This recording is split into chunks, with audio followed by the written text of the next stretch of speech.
En este episodio estará ausente mi compañero Ignacio Alvarado por un compromiso personal, pero vamos a volar este cocodrilo con Jorge Torres, periodista de larga data y viejo amigo también.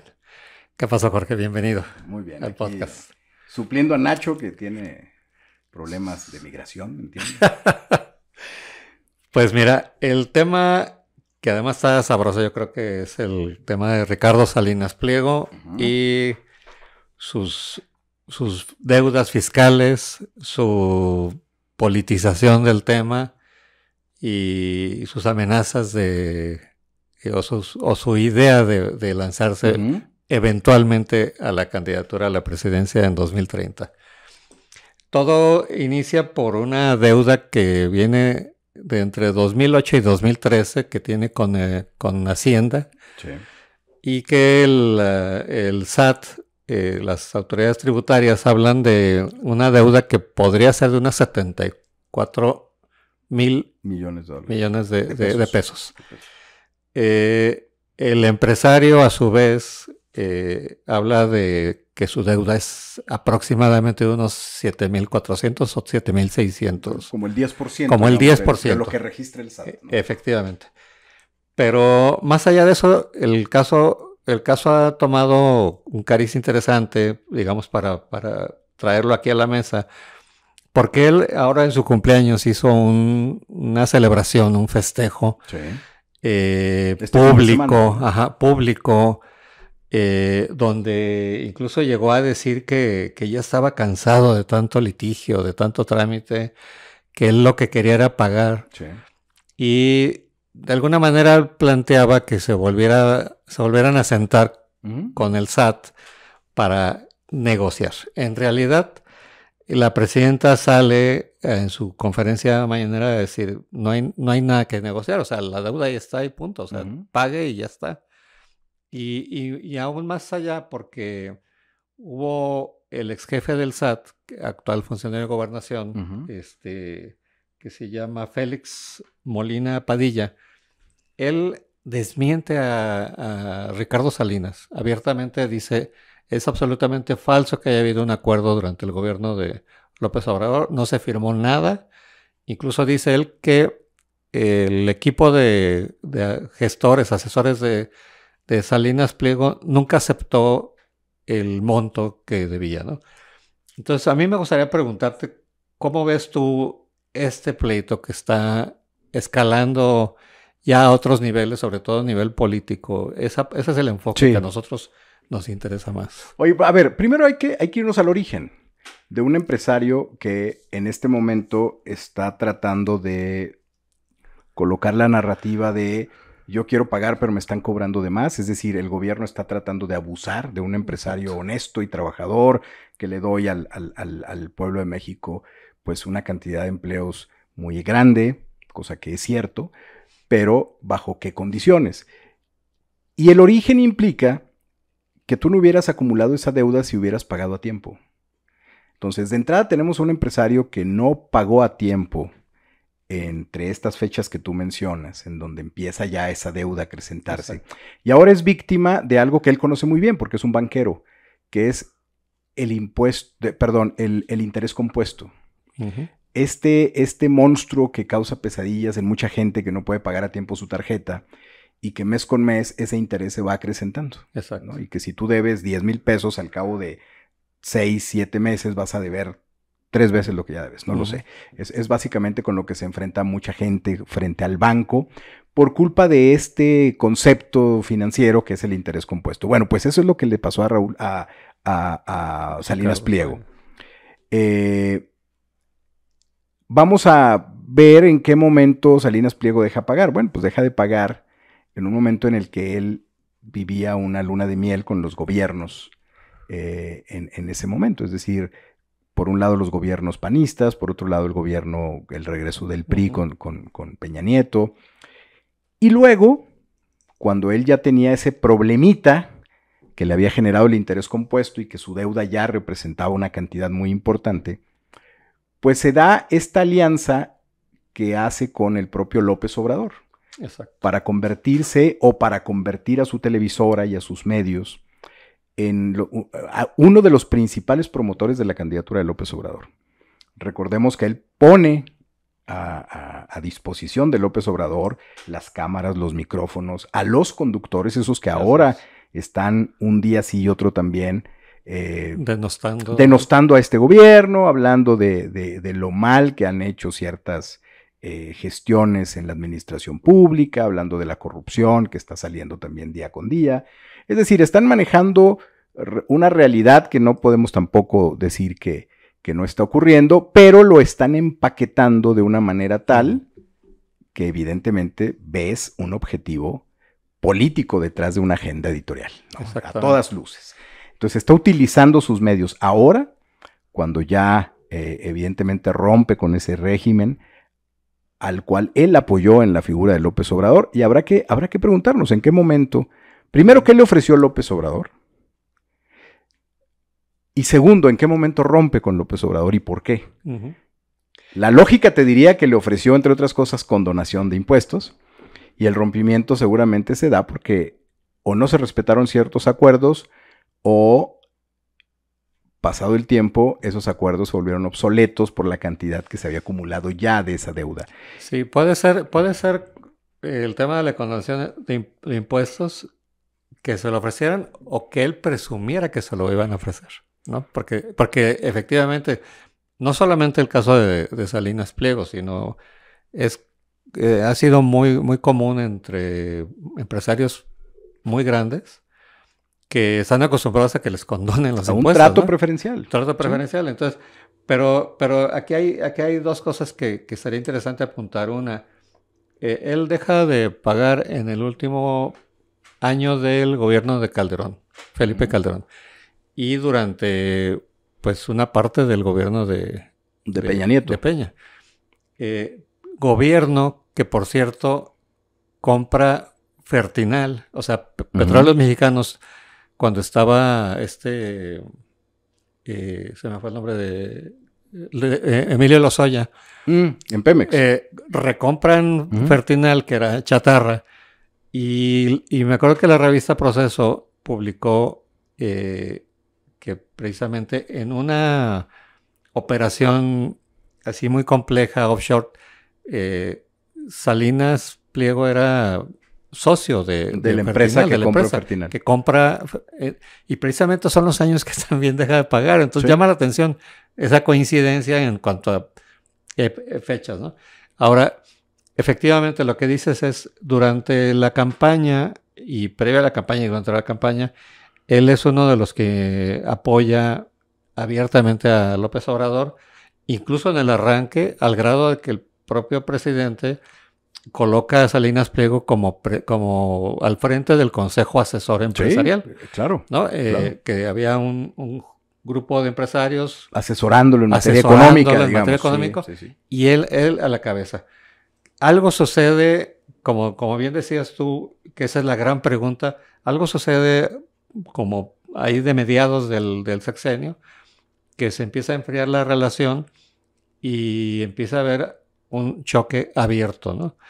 Y él empieza a tener como un acercamiento también hacia toda esta corriente ideológica de ultraderecha, conservadora, muy trumpiana, sus viajes a Argentina para ver a Milei, en fin, es un personaje que va resaltando esa cercanía a la posición contraria al gobierno que le está cobrando, ¿no?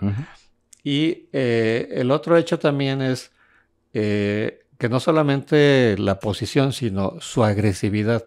Sí. Entonces, como personaje, digamos, a mí se me hace, lo interesante que se me hace es verlo en su evolución, ¿no? De ser un empresario más o menos mesurado y todo ello, salvo la etapa de cuando matan a Paco Stanley, que también utilizó el mismo modus operandi. El mismo modus. Por menos tiempo, obviamente, pero fue algo parecido. Del gobierno de Cuauhtémoc Cárdenas, ¿no? Algo parecido, efectivamente. Entonces, pero ahora lo hace de manera muy agresiva. Sus propias publicaciones en redes suelen ser muy agresivas. muy Digamos burlonas. Él encabeza la confrontación. Totalmente. Y lo sigue en sus medios, pero él encabeza desde sus redes esa confrontación directa. Exacto. Y una de las cosas... Que no es común. Exacto. ¿No? Pero una de las cosas que a mí me da la impresión de que se percibe mucho en esta nueva ultraderecha es un poco ese cinismo de mostrar la riqueza y o sea, como Trump, ¿no? Con su avión y sus lujos. Y este hombre, ¿qué es lo que sube a redes? Imágenes de su yate, que es un yate extremadamente caro. Imágenes de algún jet que supongo que son de él, también haciendo viajes internacionales. Es decir, como mostrando que él es lo contrario a la pretensión de estilo de vida estilo que busca reflejar el gobierno actual. Sí. ¿No? De estos, me da la impresión de estos personajes que se dan después de la llegada de Putin en Rusia, los llamados oligarcas, exactamente. Que eran personajes que habían hecho sus fortunas, obviamente con la ayuda del Estado. Exacto. Y que empezaron a mostrarse públicamente como hombres extremadamente ricos, sí. ¿No? Esa impresión da, de que eran gángsters empresariales, ¿no? Esa impresión da Salinas Pliego, es decir, él se maneja como un personaje, como un empresario que más bien está en este estilo de el libertarismo económico, en la defensa del libre mercado, etcétera, etcétera, pero al final su propia narrativa lo coloca en esta imagen del gángster financiero, del gángster económico, sí, o sea, y no le ayuda mucho en ese sentido. Ese es libertarismo que solamente el gobierno debe servir para ayudarnos a perdonarnos deudas y este tipo de... Sí, es decir, el gobierno no debe intervenir en los procesos económicos, excepto cuando me beneficia. El empresario sea el que tenga necesidad de que intervenga. Hay una cosa interesante, bueno, dos cosas interesantes que habría que apuntar. Una es, a mí me tocó asistir a varios eventos de la Fundación Vargas Llosa en Madrid. Y algunos de sus periodistas es asiduo, ¿no? Siempre ha estado ahí, año con año, pero más o menos desde estas fechas también, en la etapa de Peña Nieto, empezó a haber financiamientos, apoyos de Ricardo Salinas Pliego a la fundación, que como bien sabemos es una fundación pues muy conservadora, muy de derecha. De la derecha. Y que es parte de la constelación de fundaciones y organizaciones que están atrás o en la sombra del Atlas Network, ¿no? Que es esta galaxia de fundaciones ultraderechistas que están en todo el mundo, ¿no? Entonces, él empezó a financiar a esta fundación, pero también como su protagonismo con esta corriente de derecha, siento que también tiene que ver con la presencia de su primo en la propia fundación, en la Atlas Network, ¿no? Y bueno, él primero, digamos, lo empezamos a conocer más a nivel general en el país cuando él adquiere TV Azteca, ¿no? Que es en la etapa de Salinas de Gortari. Sí. Sexenio en el que recibe, hasta donde se conoce, un préstamo del propio hermano de Carlos Salinas, de Raúl, con la que adquiere la televisora y con todo este apoyo político de este grupo, ¿no? Pero a lo largo de los siguientes sexenios él fue adquiriendo también protagonismo en otras áreas, ¿no?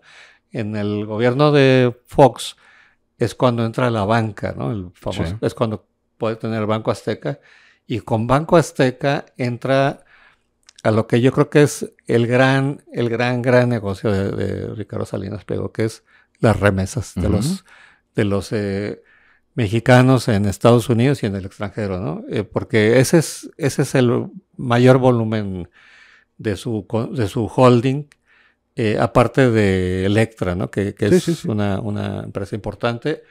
Y el blindaje que le había dado hasta ahora, digamos, la televisora, ¿no?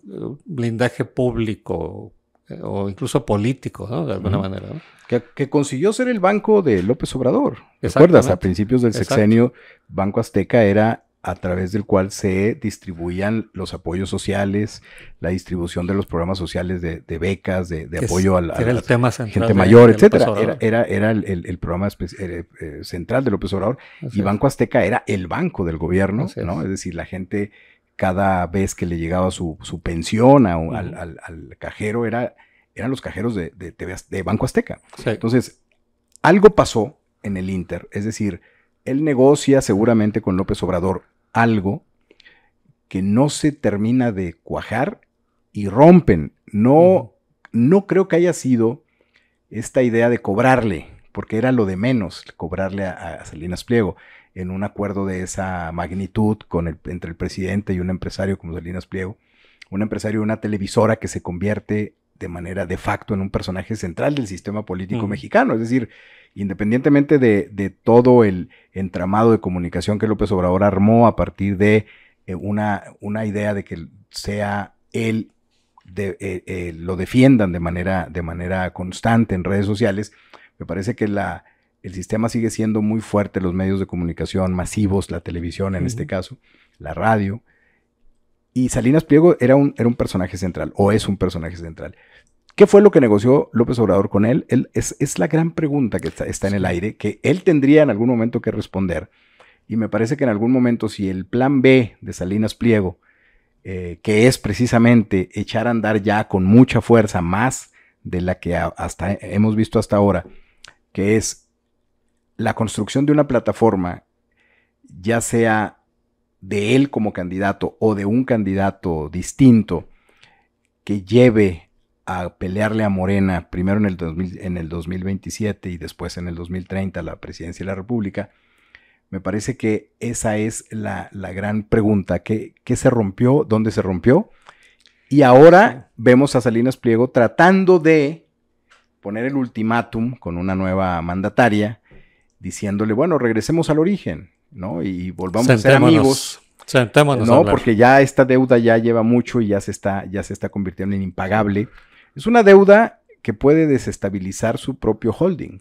Totalmente. O sea, es una deuda que representa un porcentaje muy amplio, incluso de lo que vale TV Azteca o lo que valen algunas de sus empresas. Es decir, no es cualquier cosa. Para él ya en estos momentos lo dejó pasar. Claro. Y para él ya en estos momentos representa una deuda que lo puede desestabilizar financieramente. Sí, estoy de acuerdo.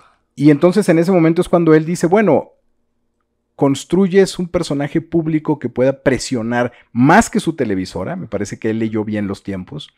La propia televisora, lo hemos visto, lleva prácticamente 2 años haciendo una crítica feroz en su programación, en todos sus noticieros, que el gobierno no le ha mellado lo suficiente al gobierno como para que el costo político sea mayor. Exacto. ¿Qué es lo que hace? Bueno, pues pasa o estructura un plan B, que es construir una plataforma política en un contexto en el que los partidos políticos están totalmente desalineados, digamos, de ser competidores importantes.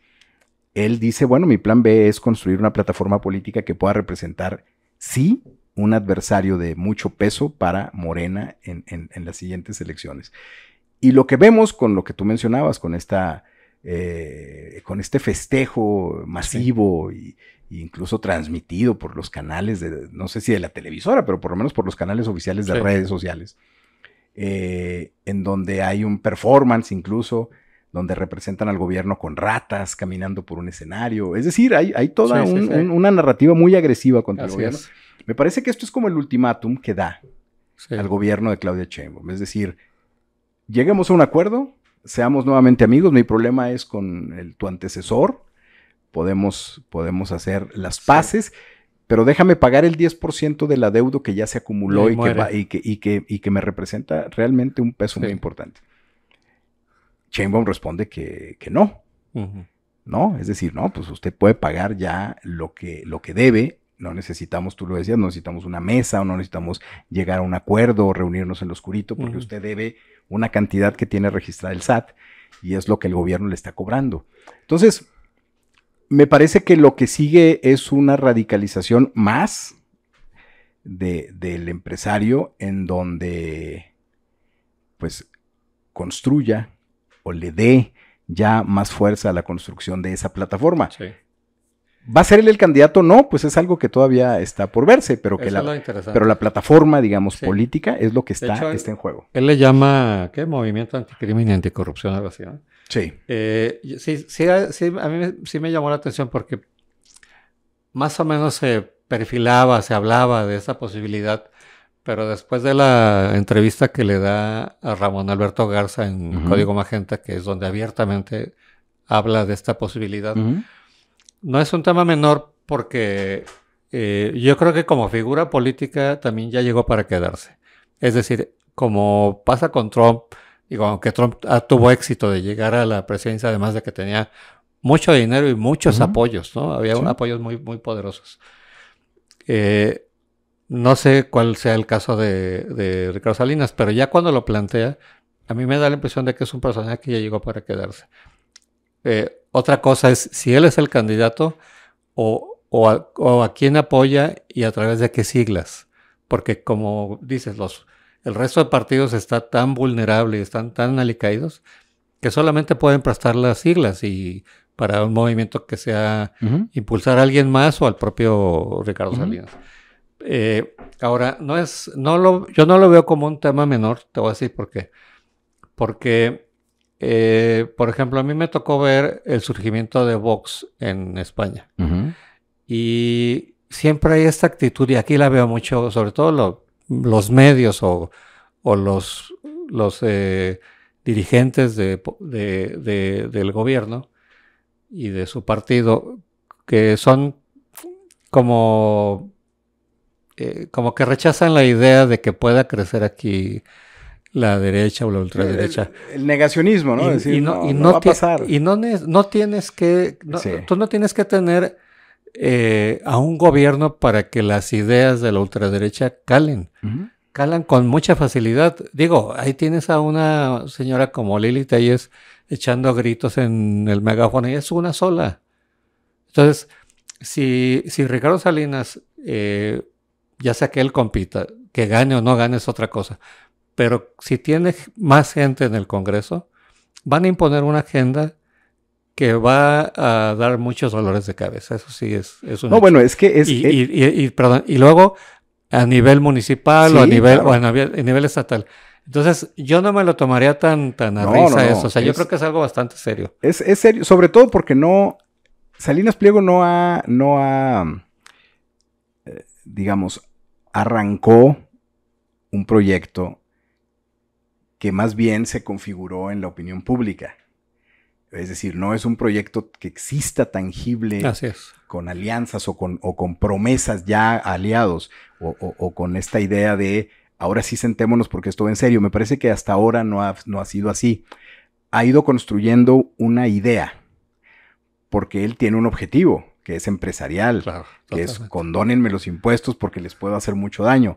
Bueno, pues no le está funcionando porque el gobierno está en esta tesitura de decir, a ver, tienes 2 años golpeándome con tu televisora y tus medios y tus redes. Y yo sigo siendo una de las presidentas con más, ese es el discurso oficial, sí. Con más aprobación. Calado. Entonces no me haces daño, no me importas. Eso es muy probable que lo que lleve es a que se radicalice el plan B de Salinas Pliego, en donde sí, ahora sí, construya una plataforma en donde primero busca aliados, dentro y fuera del país. Sí. Empiece a construir la idea de una candidatura. Puede ser él, puede ser alguien cercano a él, en fin. Pero estamos hablando de un personaje que sí tiene mucho más peso en términos tanto empresariales como políticos, es decir, el impacto político que puede tener, que en su momento lo tuvo Claudio X González. Sí. Que Claudio X González en sí mismo pues no era un empresario, era un junior, ¿no? El hijo de un gran empresario, es decir, gran en el sentido de poder, no en el sentido de alcance empresarial. De alcance empresarial, ¿no? Era un empresario, era un peso pesado, o es un peso pesado, el papá. Sí, total. No Claudio. Exacto. Entonces, aquí estamos hablando que es donde creo que se pueden equivocar quienes piensen por la animadversión que tienen contra Salinas Pliego, que Salinas Pliego no puede representar un proyecto o impulsar un proyecto que sí pueda tener un impacto frente a Morena. Me parece que sí lo puede tener. Sí. ¿Por qué? Por las alianzas que puede llegar a construir, por el dinero que puede llegar a conseguir para una campaña. Y sobre todo porque va a echar mano del populismo de derecha, que me parece que es el antídoto contra el populismo de izquierda, que Morena, totalmente, desde que arrancó la campaña de López Obrador en el 18, no ha soltado lo tóxico del populismo de izquierda, ¿no? Sí. O del populismo como tal, que es esta idea de todo lo resuelvo con propaganda y todo lo resuelvo con discurso. Y me parece que Morena ahí entró en un problema donde su discurso ya es tóxico. Bueno, un populismo de derecha con un discurso igual de tóxico, con un discurso en el que llegues a la gente regalándoles dinero y prometiéndoles el doble de lo que les está dando Morena, me parece que sí puede hacer mucho daño. Yo creo que sí. Entonces no es poca cosa lo que está, por lo menos, con lo que está amenazando Salinas Pliego, sí, que es una plataforma política que compita con ustedes, es decir, con Morena, con el gobierno, en el 27 y en el 30. Si no se lo toman en serio, me parece que sí les puede hacer mucho daño. Cuando digo si no se lo toman en serio, me refiero a la corrección de lo que está generándoles una serie de dolores de cabeza un día sí y un día no al gobierno, que son estos asuntos de corrupción, estos personajes tóxicos que están alrededor de Morena, que no ha podido la presidenta deshacerse. Sí. Es decir, eso, si no lo resuelven en los próximos meses, para él y para un movimiento. Materia para explotarlo, ¿no? Porque va a llegar un momento en que ya no va a ser Salinas Pliego. Claro. Porque la política es así, es decir, te consume. Si tú generas un proyecto de esa naturaleza, ya el problema no va a ser Salinas Pliego. El problema va a ser un sector empresarial quizás que pueda aglutinar Salinas Pliego, un sector que no solamente esté en México, sino que vengan alianzas, tú lo decías, la conexión con España, que en este caso pues no lo vemos como en México no lo vemos como un problema, es decir, a Vox y a estos personajes en España no lo vemos como un problema, pero me parece que un problema sí podría ser las alianzas en Estados Unidos. Con MAGA, con la gente de Trump, totalmente, con el propio Trump, el propio Milei. Sí, en donde ellos sí tienen herramientas que desde Estados Unidos pueden hacer mucho daño a un gobierno como el de Morena. Entonces me parece que sí hay un tema, con Salinas Pliego, si el personaje va hasta las últimas consecuencias. Es decir, si su plan B, que es la construcción de una plataforma para una candidatura respaldada por él o encarnada por él, me parece que sí puede representar un dolor de cabeza para Morena, aunque en este momento, como tú dices, para muchos pareciera un chiste. Sí. ¿No? Sí, pero así empiezan los movimientos y así empiezan algunos movimientos políticos o figuras políticas, empiezan siendo un chiste. Totalmente. Y terminan siendo un dolor de cabeza. Mira, de hecho,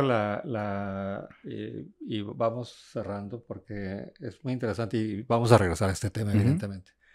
Pero Vox entró a Cataluña y cuando tú hablabas con los políticos a la corriente independentista, se reían, decían, pero eso no va a pasar, o sea, la gente no va a permitir.